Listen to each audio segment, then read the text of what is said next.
Frequent గా face wash చేస్తారు. Oily skin ఉంది కదా అని చెప్పేసి రిపీటెడ్ గా ఫేస్ వాష్లు అయితే చేయకూడదు.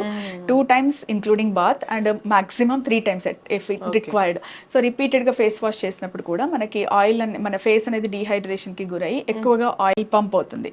దానివల్ల మీకు ఆయిలీనెస్ ఎక్కువైపోయి you will get again acne breakouts. అంటే మనం క్లీన్ గా ఉండడానికి ట్రై చేస్తూ రిపీటెడ్ గా కొంతమంది గంటకోసారి కడుగుతున్నా కూడా నాకు ఆయిల్ వస్తుంది అని చెప్తుంటారు. సో అది కరెక్ట్ కాదనమాట. అంటే ఎక్కువ సార్లు ఫేస్ వాష్ చేయకుండా ఉండడము. తర్వాత వచ్చిన పింపుల్స్ ని ఏంటంటే వాళ్ళు తీసేస్తారనమాట చేత్తో, దాన్ని చిదిమేస్తూ ఉంటారనమాట. అలా చేయడం వల్ల ఏమవుతుంది అంటే మనకు పోస్ట్ ఇన్ఫ్లమేటరీ హైపర్ పిగ్మెంటేషన్ అంటే యాక్నీ తగ్గిన తర్వాత నార్మల్ గా సూపర్ఫిషియల్ గా పడే మార్క్స్ కాస్త చాలా డీప్ గా పడతాయి. తర్వాత కొన్నిసార్లు నల్ల మచ్చలు పడతాయి. తర్వాత మనకి స్కారింగ్ టెండెన్సీ కూడా ఇంక్రీజ్ అవుతుంది.